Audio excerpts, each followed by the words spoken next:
Boa noite, grandes amigos. Sejam bem-vindos à nossa live de hoje. Hoje estaremos com o grande Raimundo Dantas.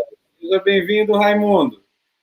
Muito obrigado. Iniciando as nossas lives de julho, uma grande pessoa, um excelente profissional. Eu acho que a gente está no momento aí muito esperado da sua fala, né? Você que tive excelentes referências, né? Eu agradeço muito aí o seu aceite do nosso convite, né? Porque estar aqui com você vai ser um prazer muito grande.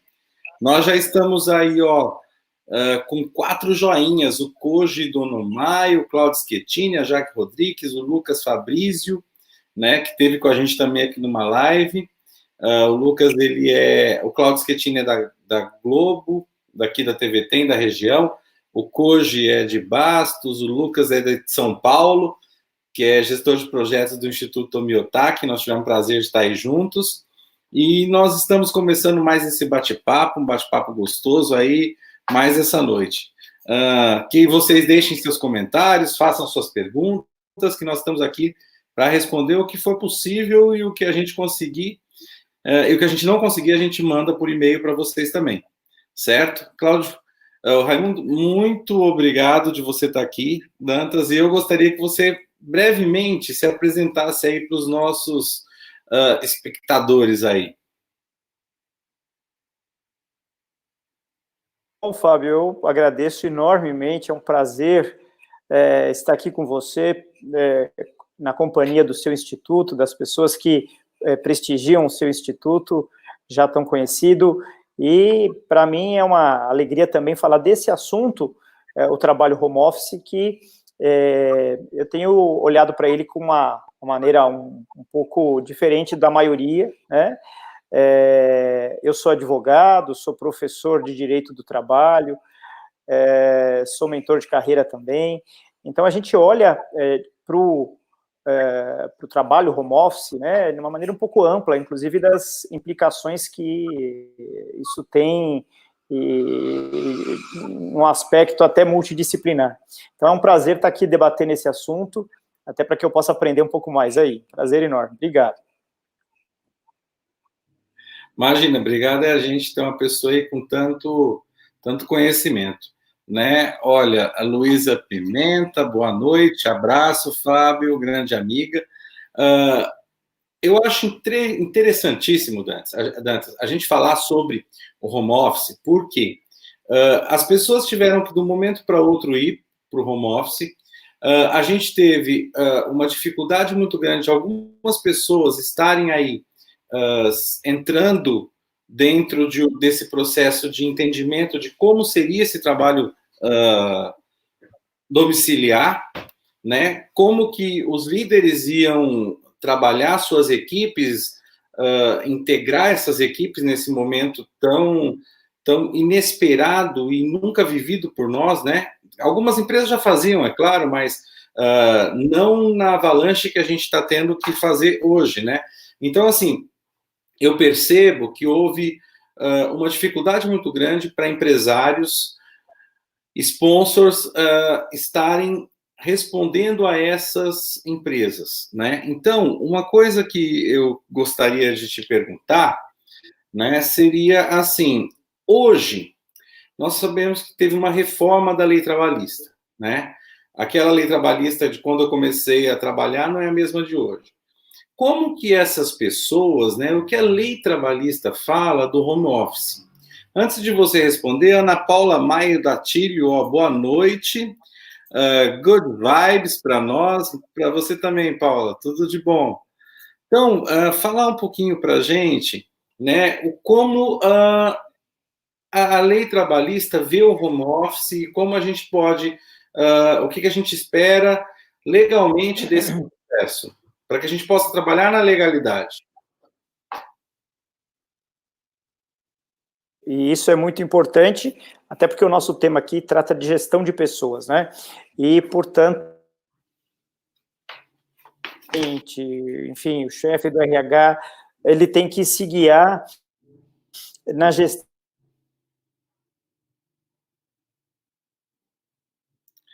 Ô Dantas, travou a sua internet. De emprego. Travou a sua internet. Me ouviu agora? Me ouve? Agora estou ouvindo. Ela deu uma travadinha. Se você puder repetir. Aqui, tudo bem. Repito. E eu estou dizendo o seguinte, que é bem oportuno, porque nós estamos falando de gestão de pessoas, esse é o tema da nossa live aqui, e falar do que diz a lei trabalhista.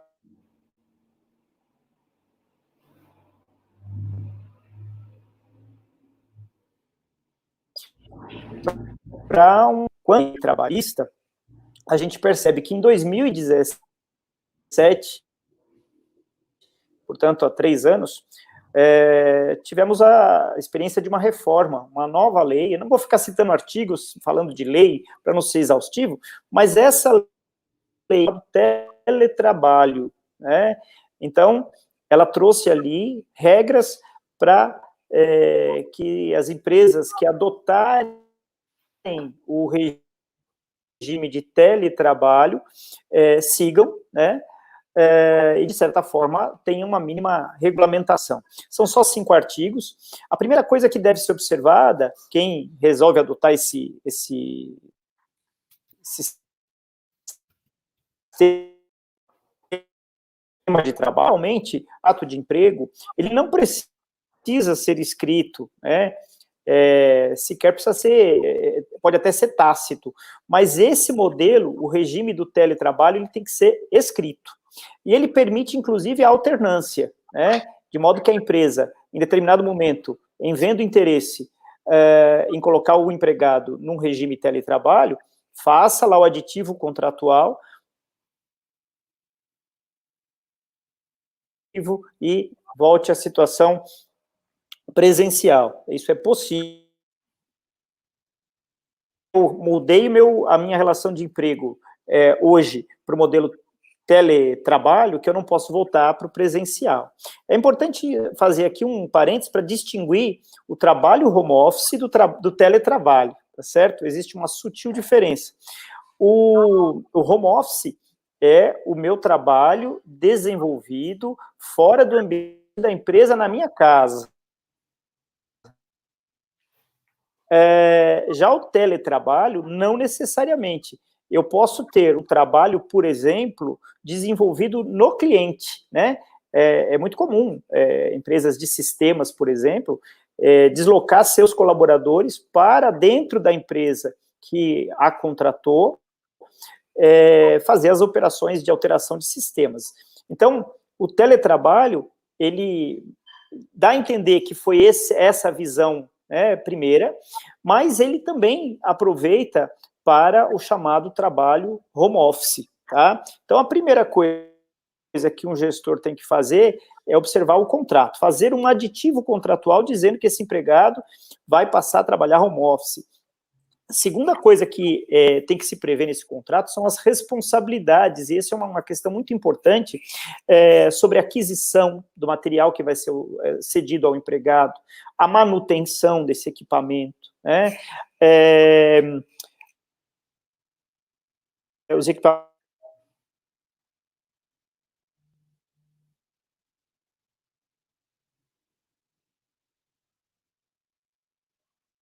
Travou.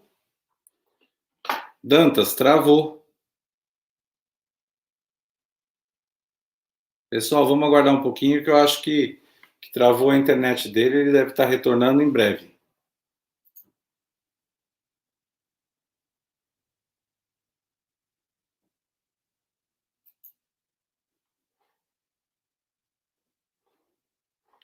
Deu uma travadinha aí nele. Uma coisa que eu fico pensando muito, pessoal, vamos até o Dantas estar retornando aí para a gente, né? Algumas coisas que a empresa deve se atentar no caso de home trabalho, de teletrabalho, né? Eu acho que alterar do regime presencial para a modalidade de teletrabalho, além de ser necessária, principalmente nesse momento, né, é fundamental que ambas as partes concordem. Então, fique claro isso, que todo mundo saiba. Eu acredito que o Dantas vai falar um pouquinho disso também, mas as pessoas têm que estar juntas nesse processo, né? E é muito importante elaborar esse aditivo contratual que ele estava falando, né? Ele deve estar voltando. Então, eu acho que é muito importante constar nesse aditivo contratual as atividades a serem desenvolvidas, regras, respeito, a responsabilidade nos custos relativos à infraestrutura para a prestação desse trabalho remoto, né? Como ele falou, está levando esse equipamento, cuidar desse equipamento, as empresas que doam esse equipamento, né? Como a gente pode estar fazendo isso? Porém, eu vejo que muitas empresas acabam não tendo o equipamento para disponibilizar para todo mundo. E aí é um ponto importante da gente pensar quando a gente fala do teletrabalho, né? Vamos ver se ele volta aí. Então, o quanto a gente pode estar pensando e o quanto a gente vai estar trabalhando para que esse indivíduo em casa ele tenha a mesma capacidade de desenvolver todas as suas funções dentro desse ambiente domiciliar. Eu acho isso muito importante. Então, pensar em concordância de ambas as partes é fundamental, né? Quando a gente pensa nos casos de afastamento de Covid, né, eu acho que a pessoa tem que entender que é um momento diferenciado. Nesse momento diferenciado, gerenciar essas pessoas está intimamente e altamente cuidado para que essas pessoas tenham um total apoio desse líder, um total apoio desse chefe, porque vamos pensar que é um processo muito difícil, que é um processo muito tênue, e entrar nesse processo não foi fácil para ninguém. A gente teve que, dia 17 de março, ir para o teletrabalho, né? Então, assim, o quanto essas pessoas hoje precisam ser apoiadas. Então, quando eu falo da concordância dos dois, eu falo de alguma coisa extremamente importante e altamente cuidadosa, que é cuidar dessa pessoa, acolher esse colaborador. Então, líderes e colaboradores têm que se acolher, a equipe tem que se acolher. Um outro ponto importante, né, é aí como esse gestor vai trabalhar o aspecto legal, que aí é o nosso convite para o Dantas, para ele estar falando isso. Deixa eu ver o que o Carlos Henrique Ruiz pôs aqui.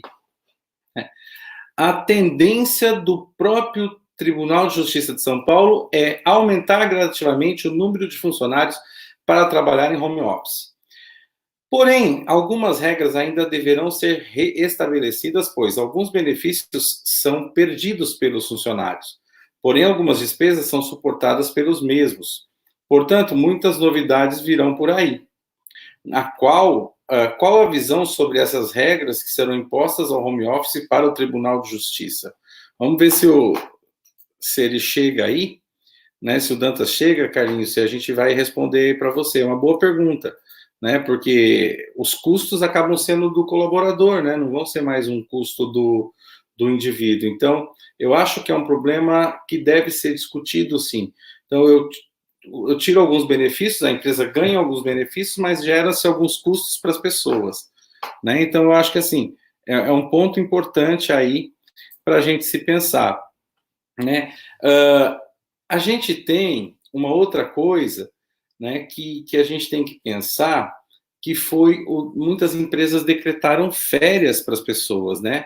Como que essas empresas trabalharam essas férias? Porque durou 30 dias, então eu coloquei um monte de gente de férias, eu trouxe um monte de gente para trabalhar com algumas diminuições salariais, né? Nós tivemos aí as medidas provisórias que permitiram essas diminuições salariais, e como que a gente vai trabalhar esse processo do retorno dessas pessoas? As férias acabaram, as pessoas tiveram que voltar. Como a gente fazer para isso, né? Então, é uma outra pergunta que eu estou querendo fazer para ele também. Então, a gente tem aí teve-se uma brecha de decretar férias coletivas em algumas empresas, né? Agora, quando a gente vai e vive uma pandemia como essa, que é uma coisa muito nova, uma coisa muito diferente, muitas pessoas começaram a pensar seriamente né, frente a como elas iriam fazer para que essas pessoas fossem para casa. Outras empresas, em contrapartida, né, ficaram um pouco resistentes quanto ao trabalho domiciliar. Por quê? Né? Quando a gente pensa no trabalho domiciliar, a gente tem que pensar numa coisa muito séria, que é o quê? É como eu vou medir, quais os indicadores que eu vou estar usando para essa pessoa. Então, a gente vê que muitas empresas hoje em dia não querem mais voltar para o regime antigo. Muitas empresas estão vendo que trabalhar em casa, viver em casa, está sendo extremamente forte, extremamente poderoso. Então, nesse momento, como que eu vou me preparar e como que eu vou trabalhar para que essas pessoas consigam trabalhar na casa delas e que eu meça? Então, primeira coisa que a gente tem que pensar, quais são os objetivos da empresa em função do trabalho de cada pessoa? Isso é um ponto importantíssimo da gente pensar. Toda vez que eu vou colocar um indivíduo dentro do trabalho domiciliar, né, pensando como gestor de pessoas, e não já no aspecto legal, como que eu vou pensar em colocar esse indivíduo nesse teletrabalho? Então, hoje, quais são as entregas que você tem que ter? Esquece, nós não vamos ter a mesma quantidade de entregas. Até as pessoas se adaptarem, até as pessoas virem, elas não tiveram a mesma quantidade de entrega. Então, o que a gente tem que começar a pensar muito sério? Essas entregas têm que gerar novos indicadores. Quais são os novos indicadores chaves para as entregas da minha equipe? E como eu vou mensurar essa? Olha o Adilson Garcês, Dr. Boteon. Muitos líderes, muitos gestores ainda possuem muitos preconceitos em relação ao home office. Não acreditam na produtividade dos colaboradores. Como quebrar esses paradigmas? Pô, muito boa pergunta, Adilson. Fantástica. Ana Maria Angela Batista Machado, minha linda Ana, uma boa noite.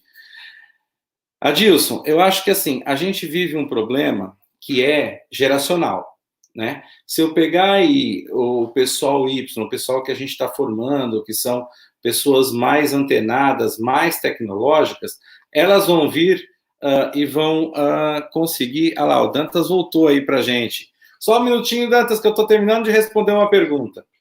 Né? Então, muito assim, obrigado. Elas não acreditam na produtividade. O Adilson perguntou, né? Que existem alguns gestores que não acreditam na produtividade dos colaboradores. Como quebrar esses paradigmas? Então, Adilson, a primeira coisa é geracional. E aí, existe uma situação que é assim, eu tenho um paradigma que eu não quero que o meu funcionário trabalhe em casa. Legal, sem problema nenhum. Não tem nada de errado nisso. Porém, eu preciso entender o que vai ser essa entrega. Por isso que eu estava falando há pouco, né? Eu tenho que grandes objetivos, grandes metas, têm que ser mais fracionadas. Por quê? Porque é um momento de experimentação bilateral. Tanto o colaborador está experimentando o trabalho domiciliar, quanto o indivíduo. Né? Muitos clientes de mentoria, às vezes acontece o que aconteceu com a gente agora, cai. A net cai. Né? A gente tem que retomar. Então, assim, a gente tem problemas a administrar. O que a gente precisa é colocar indicadores. Então, eu tenho que criar uma timeline, onde eu vou ter indicador A, B, C, D, E, para medindo. Agora, o grande sucesso do trabalho, do teletrabalho, do home office, é o acolhimento. É viver junto às dificuldades. Se eu viver junto às dificuldades, junto com o meu colaborador, eu como gestor vivendo com ele vivendo comigo, a gente encontra soluções. Né? Porque como o Rafael outro dia estava falando aqui com a gente, pensar em problema e pensar em solução é o mesmo trabalho. Então, como eu vou trazer e como eu vou levantar esse processo? Então, isso é muito importante para a gente. Então, eu acho que aí é um ponto interessante. Nós tivemos uma pergunta que o Carlos Ruiz, é um advogado aqui da cidade, fez, que ele virou e falou assim, a tendência do próprio TJSP é aumentar gradativamente o número de funcionários para trabalhar em home office. Porém, algumas regras ainda deverão ser estabelecidas, pois alguns benefícios serão perdidos pelos funcionários, porém algumas despesas serão suportadas pelos mesmos. Portanto, muitas novidades virão ainda por aí. Qual a visão sobre as regras que serão impostas ao home office para o Tribunal de Justiça? Legal. Olha, Carlos, obrigado pela sua pergunta. E é claro que a gente tem que olhar, antes de mais nada, o seguinte: a relação de trabalho lá do servidor é uma relação de serviço público guiada por uma outra norma que não a norma trabalhista, que não é, portanto, a norma que eu estava comentando desde o começo, tá? Mas, tomando como princípio básico, toda a responsabilidade da gestão do negócio, e vamos colocar o TJ como um negócio, aspas, né? Ele tem que ser custeado, gerido pelo dono do negócio, pelo Estado, né, que está desviando, então, o seu colaborador, funcionário público, servidor público, para trabalhar na sua casa. É possível trabalhar em casa? É possível trabalhar em casa, observadas as limitações, como aqui nós tivemos aqui agora. Então, tem uma questão da limitação do empregado, tem uma questão da limitação do empregador ou do fornecedor do serviço, tem uma limitação da própria disponibilidade dos meios, né?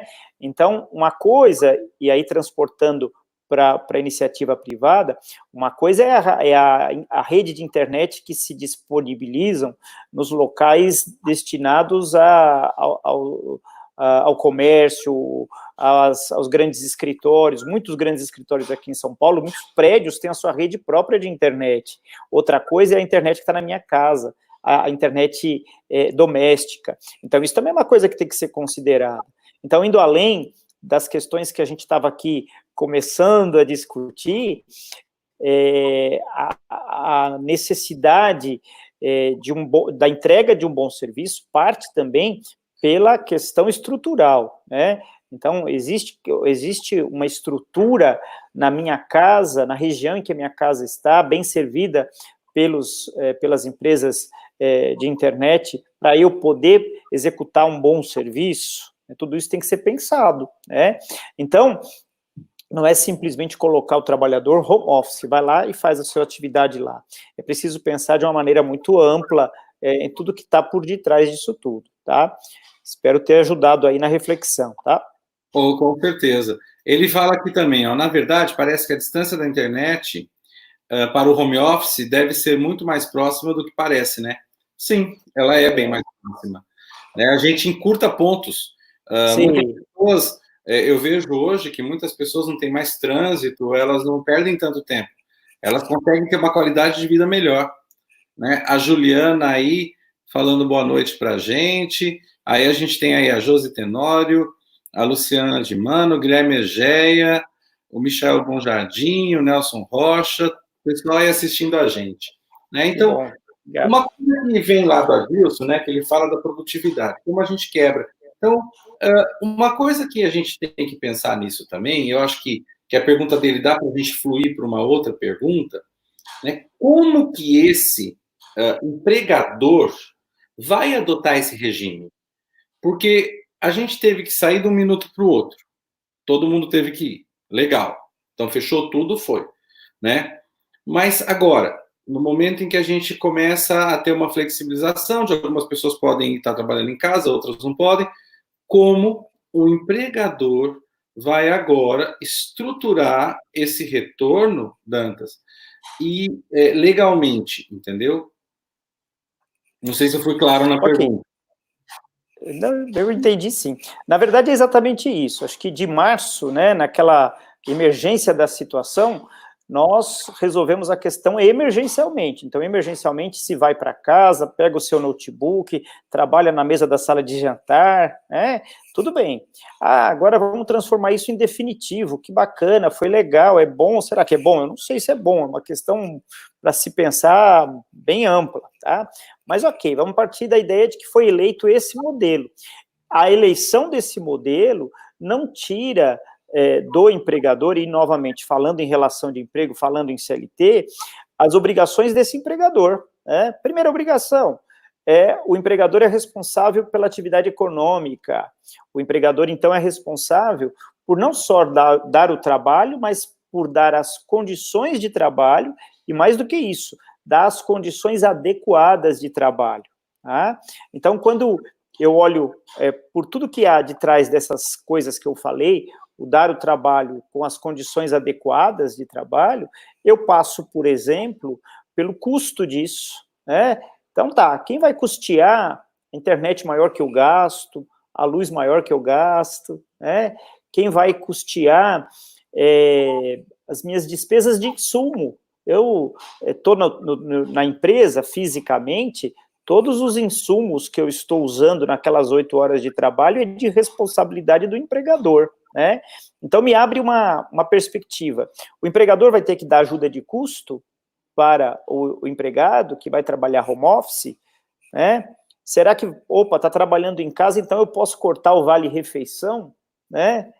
São questões que vieram para mim, como até consultor de empresa mesmo, vieram essas questões, né?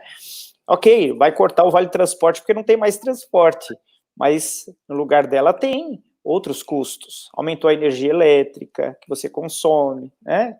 Fora disso, tem outras questões também que eu acho que são até mais importantes. O ambiente de trabalho tem que ser seguro. Por definição legal, o ambiente de trabalho não pode expor o empregado, expor a saúde e a segurança do trabalhador, né? Então, onde esse empregado está trabalhando? Está trabalhando na mesa da sala de jantar, sentado em cima de uma almofada ou do travesseiro que ele usou? Tem uma coisa chamada ergonomia, né? Tem uma coisa chamada, para os que atuam aí, sobretudo em RH, trabalham com as relações de trabalho, tem uma coisa chamada NR, norma regulamentadora, né? As normas regulamentadoras, elas servem para dar diretrizes de medicina e segurança do trabalho. E tem uma que fala especificamente de ergonomia, né?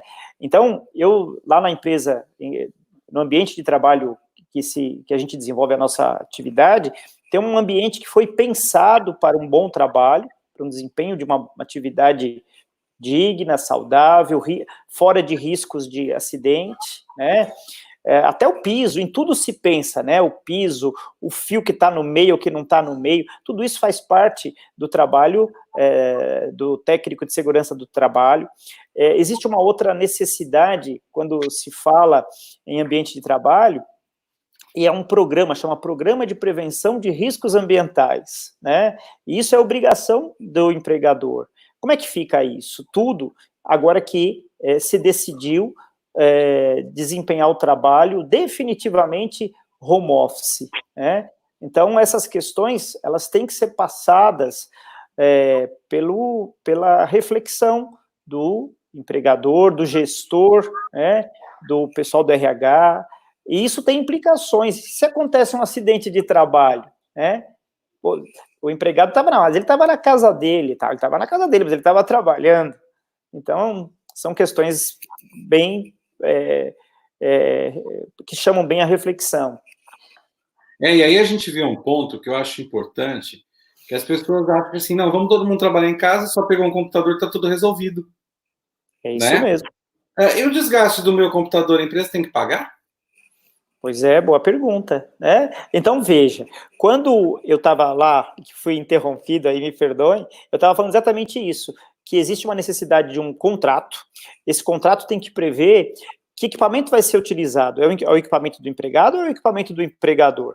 Se for o equipamento do empregador, ótimo, o empregador vai ser responsável por toda a manutenção, pela sua durabilidade, por eventuais trocas. Agora, se for do empregado, é justo e razoável prever uma compensação, é justo e razoável prever um trabalho de manutenção, né, desse equipamento, ele precisa ser atualizado. E quando a gente está numa empresa pública? Não mudam as perspectivas, né?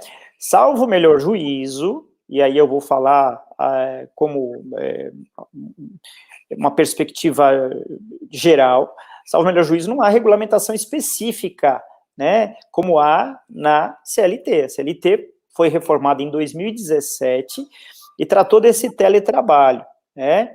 E no serviço público, o que pode haver são regramentos internos de como esse trabalho é desenvolvido. Mas, de novo, né, e aí por regra geral, eu não posso transferir para o outro aquilo que é minha função, é minha obrigação. E é obrigação aí do Estado, aspas, empregador, né, dar todos os meios para o desempenho da atividade do funcionário, do servidor público, tá? Então, não se pode transferir assim, não, porque eu estou transferindo, em última análise, aquilo que é próprio do serviço público, próprio do Estado, né? Tá certo. Ana Paula Maia, também acho a qualidade de vida, que a qualidade de vida melhora muito. A Aparecida de Fátima Daniel da boa noite. E o Carlos voltou com uma outra pergunta. Né? Se permitir novamente, sem ser repetitivo, mas justamente essa discussão será futuramente discutida no Tribunal de Justiça, visto que o TJSP ainda, assim que suspendeu o trabalho, deixou de pagar o auxílio transporte. Porém, não remunerou até o momento os gastos mantidos pelos funcionários, como muito bem citado, como energia e internet. Muito bem lembrado pelo senhor. É um apontamento que a gente faz, eu acho, Carlos, que toda empresa pública não estava preparada para isso. Né? E o TJ ele é uma empresa pública. Então, assim, como a gente criar esses mecanismos agora, eu acho que é um processo de reflexão e discussão. Porque na empresa privada, eu sei que, por exemplo, empresas como a Unimed de São Paulo disponibilizou equipamento para os funcionários que não tinham, está dando suporte, está dando acolhimento, outras empresas que eu conheço aqui da nossa região também estão fazendo isso, né? Lá na faculdade mesmo, os computadores ficaram disponíveis, o professor que não tivesse uma máquina, que quisesse pegar e levar, não haveria problema nenhum. Mas, como a gente pensar nesse processo de que o indivíduo está lá, o indivíduo vai ter que ter um suporte, que você falou, e quem vai discutir isso? É a promotoria, é a empresa, é o colaborador? Da onde você vê que venha o levantamento da reflexão para até o ressarcimento do funcionário quando precisar? Fernando Garoso está deixando um oi aqui para a gente. Seja bem-vindo, Fernandão. Olha, Fábio, essa questão que é colocada sobre o trabalho aí, a compensação do trabalho no âmbito do TJ, veja bem, o feito não é o perfeito, né? A coisa está se perfazendo, né?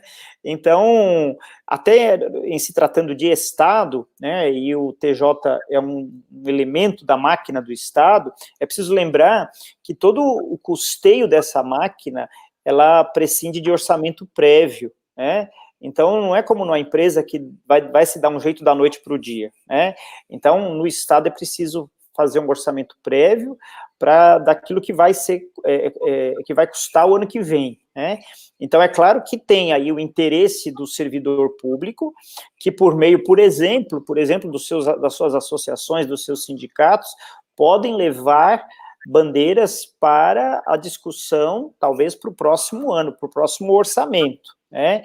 Porque para esse orçamento todas as rubricas remuneratórias já estão previstas, e todo gasto do Estado, ele tem que estar previamente discutido em lei, né, pela própria natureza do Estado, tá? Então, é uma questão que, claro, para o futuro, para o se perfazer, é bem pertinente, sim, questionar.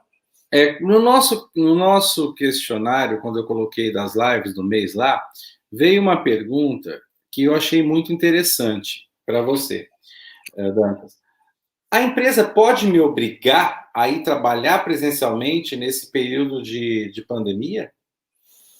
Se ela pode obrigar a trabalhar presencialmente. Se as atividades já estiverem, pelo poder público, autorizadas a funcionar, ela pode sim, tá certo? E desde que você não figure no grupo de risco, por exemplo, segundo as determinações legais quanto a isso, né? Ou seja, ela pode te colocar no trabalho, se nada impede, por exemplo, não temos um lockout, né? E não temos o obstáculo do funcionamento daquela atividade, então ela pode sim, o seu dever é trabalhar, tá certo? Desde que também não haja nenhum óbice da sua saúde para isso. Né? Quando a gente fala de vale-refeição e cesta básica, a gente fala de duas coisas diferentes. É o ticket e a cesta básica. A empresa, ela Pode cortar algum dos dois? Então, veja, pelo fato de estar adotando o modelo home office ou teletrabalho, ela não pode cortar esses benefícios, tá? Ela pode cortar o transporte. Ela pode cortar o Vale Transporte porque a sua finalidade não está suspensa, não vai existir mais, né? Agora, é importante só fazer um adendo nisso tudo, porque a medida provisória 936, que adotou o regime de suspensão do contrato de trabalho, né, ou o regime de alteração, melhor dizendo, de redução de jornada do trabalho, ela disse, olha, o empregador pode reduzir a jornada de trabalho, mas não pode cortar os benefícios, tá certo? Então, talvez seja por isso a questão que vamos cortar o vale-refeição, porque ele vai trabalhar só 4 horas por dia, então não tem refeição, né? Então, no caso da medida provisória, quando fala em redução de jornada, cada caso vai ser um caso para se analisar. No caso do teletrabalho, que é a questão que está sendo me colocada, não pode, tá?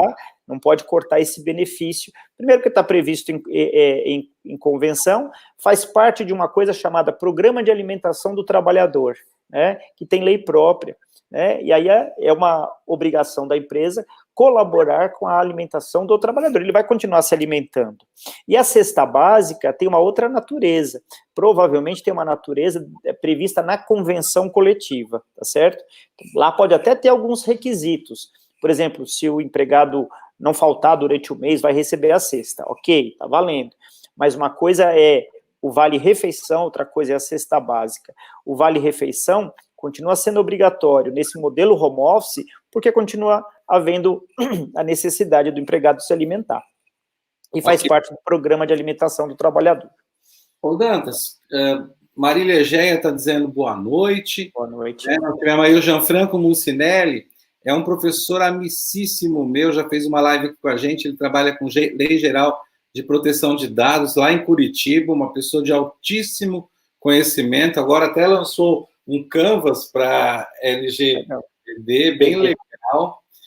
O Adilson Garcês, senhor Raimundo, o empregador deve fazer anotações na carteira de trabalho em relação ao teletrabalho? Como devem ser feitas essas anotações? Existem particularidades?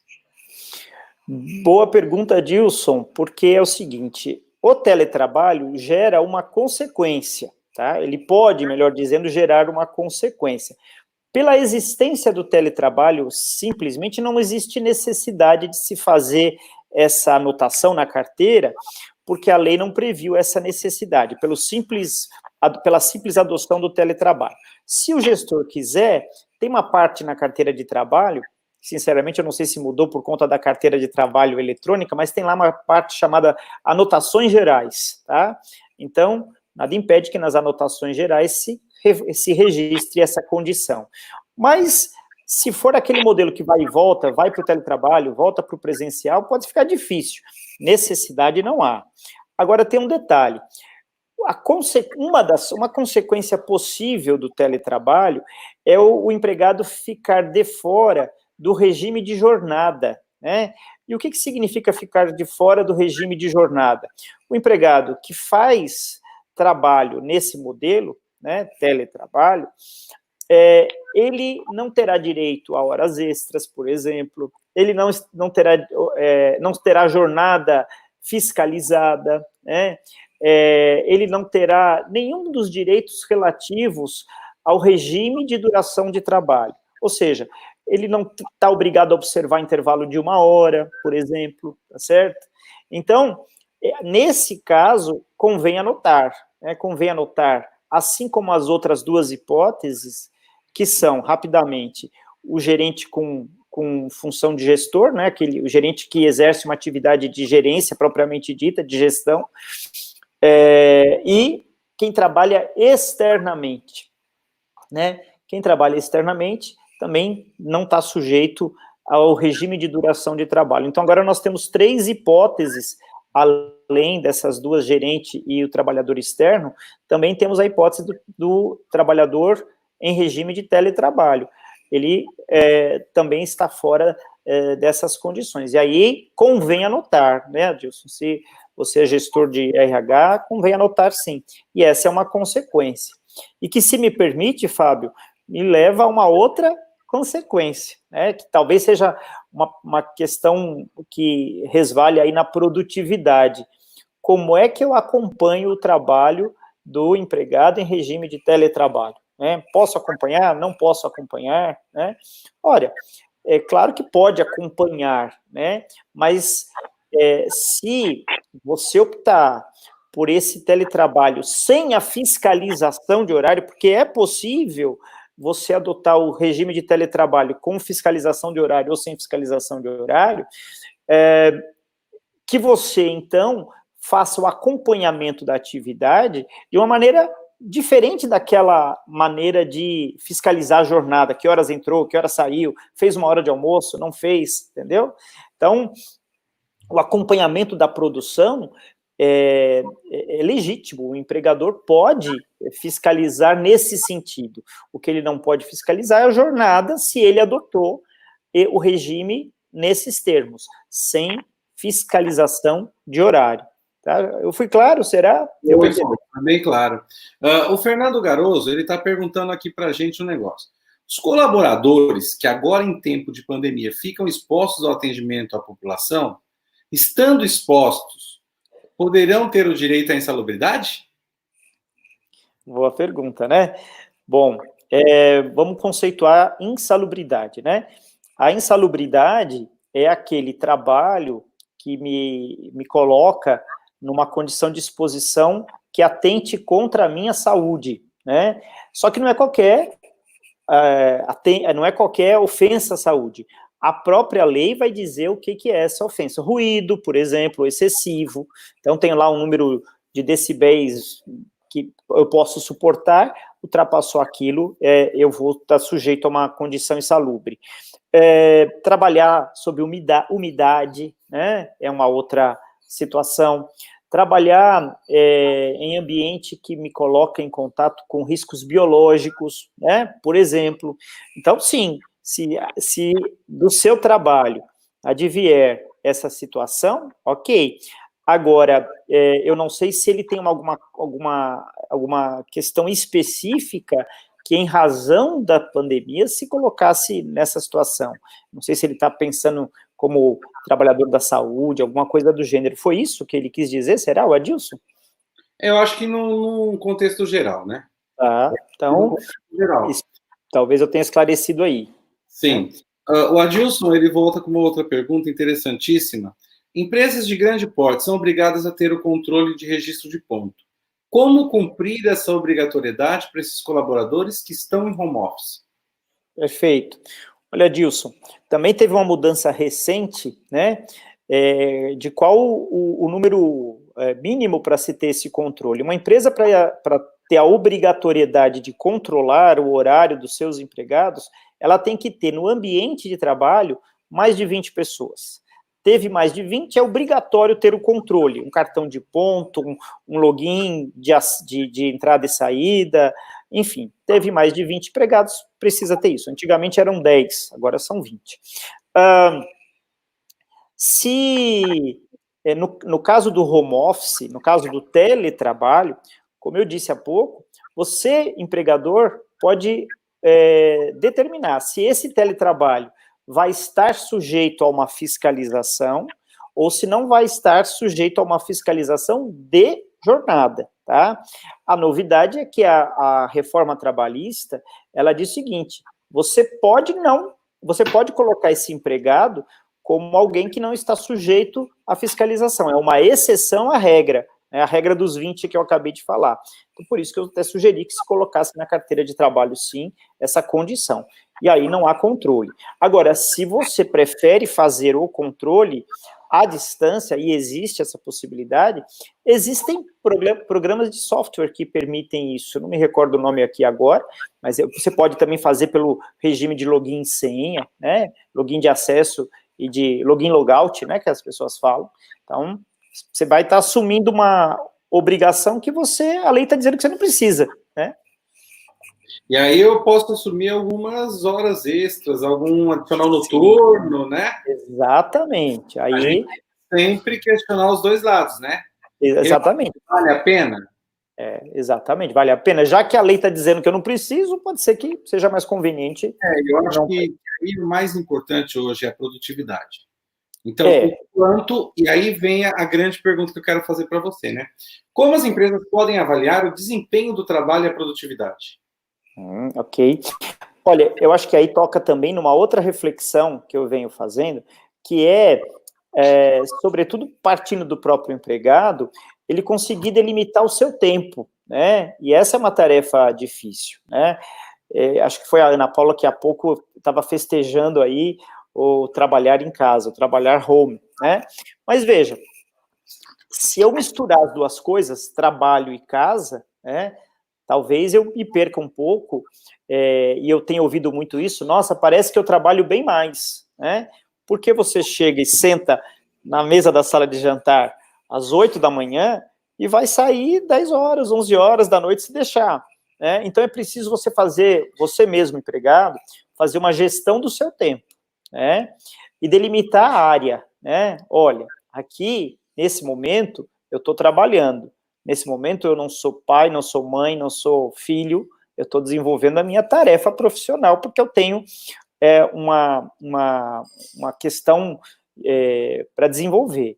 E, por outro lado, o gestor saber com muita sutileza aí conduzir essa diretriz, né? Para que exatamente a produtividade não se perca, né? Eu penso que é uma questão aí que não está regulada legalmente, mas o bom senso vai haver de imperar dos dois lados aí, porque eu tenho, durante o tempo de trabalho, que desempenhar tarefas do trabalho. E eu vejo que aí a gente vive, né? O Adilson está falando, ok, muito obrigado pelos esclarecimentos, obrigado a vocês pelas perguntas. É isso que vai movimentando a gente a cada dia querer fazer mais e melhor. Uma coisa que é muito legal você falar da produtividade, que assim, eu estou em casa, não é porque eu estou em casa que eu vou de pijama para frente, que eu vou estar comendo aqui, trabalhando. Eu acho que existem essas regras. Sim. E principalmente, o nosso colaborador, nós como líderes e o gestor como gestor, o que ele pode fazer para criar um ambiente leve. Porque a gente está vendo tudo de estresse. Eu estou vendo milhares de pessoas morrerem, agora que diminuiu um pouco na capital, aqui no interior está tendo muito, né? Está crescendo muito aqui no interior. Então, o quanto eu estou vendo as pessoas trabalhando, as pessoas precisando entrar nesse processo, mas tem que ser leve. Eu não posso gerar mais estresse do que a própria situação de insegurança, de instabilidade, de angústia já está gerando em mim. Perfeitíssimo. Né? Então, eu penso assim, uma dica que você poderia dar para que esse empregado ele pudesse ter um momento menos estressante para ele? Legal. Eu acho que, antes de mais nada, tem que haver diálogo, né? Tem que haver diálogo e tem que haver também a compreensão, né? Tudo aquilo que for ajustado acaba não saindo caro, né? Mas com também a perspectiva, do ponto de vista do gestor, de que o empregado tem, por mais que ele não tenha a jornada fiscalizada, é um ser humano que tem sua limitação, né? Então, não é porque ele está lá no conforto da casa dele que nós vamos exigir dele o máximo de produtividade, mas a produtividade tal qual era esperada e era orientada antes, no ambiente físico. Por outro lado, também, o empregado tem que ter o mesmo compromisso como se estivesse no ambiente de trabalho físico, lá na empresa. Por isso que eu digo que o ponto de partida é a transparência e é o diálogo. É sempre isso que se recomenda, né? Se o trabalho se permitir a tal flexibilidade, que ótimo, que seja flexível, mas que se perceba que haja empatia por parte desse gestor, né, até das dificuldades que o empregado talvez esteja lidando ali na casa dele, porque para os que estão ao redor dele, né, a esposa, o marido, filhos, ele está ali. Agora, estar ali não significa que ele está disponível, né? Porque naquele momento a disponibilidade é dele para o trabalho. Então, tem que haver, aspas, uma educação dele, empregado, né, uma autoeducação, uma educação com os que estão ao seu redor e uma compreensão também do gestor nisso tudo, né? É assim que eu vejo. Ah, bem legal. Para a gente finalizar, né, que o bate-papo está muito gostoso, mas a gente tem um tempo aí. Você, como mentor de carreira, hoje, o que você orienta para uma pessoa que te procura para virar e falar assim: olha, eu preciso pivotar minha carreira, eu preciso modificar, né? A Lilian Paccioni entrou aí, a Lilian é uma fantástica amiga da faculdade, coordenadora dos cursos lá. O que você fala? Eu preciso pivotar na carreira, eu preciso crescer e preciso alavancar. Que conselho você poderia dar? Acho que a primeira pergunta que eu devolveria é o seguinte: por que você acha isso? Porque eu preciso dele uma resposta daquilo que o motiva, né? Qual que é o seu interesse nisso, né? Você está feliz com o que você faz? Não está feliz? Aquilo que você faz reflete as suas habilidades, as suas competências, os seus dons, né? Porque esse é o ponto de partida, né? E aí vamos refletir o que é que você está fazendo de modo coerente ou incoerente com aquilo que lhe é peculiar, que lhe é próprio, da sua própria essência. Por isso que o ponto de partida é sempre o autoconhecimento, né? Porque eu preciso olhar para mim, me conhecer, e o segundo ponto é a autoaceitação, né? Porque só me conhecendo e me aceitando, aí eu vou corrigir, né? Então, o meu papel é muito mais de ouvinte, para provocar nele que ele também ouça aquilo que ele está dizendo. Então, eu vou buscar nele as respostas dessa indagação. Essa semana eu estou lançando, amanhã nós vamos no primeiro capítulo de uma série de autoconhecimento, onde eu vou colocar alguns videocasts no nosso canal do Instagram, no YouTube, aqui no Face, no LinkedIn, falando um pouco amanhã, o nosso videocast amanhã é sobre autopercepção. Né? Tem autopercepção, tem autoconhecimento, tem autoconsciência, né? Tudo que faz parte. O Carlos fala para a gente aí, para a gente finalizar, na justiça trabalhista, muita leva-se em conta quando um funcionário fica com o celular, por exemplo, à disposição do empregador, nos casos de empresas de internet, TV a cabo, dentre outras, para atender ocorrências e o funcionário estar em home office fantasiado de obrigação. São muitos vertentes, muitos pontos.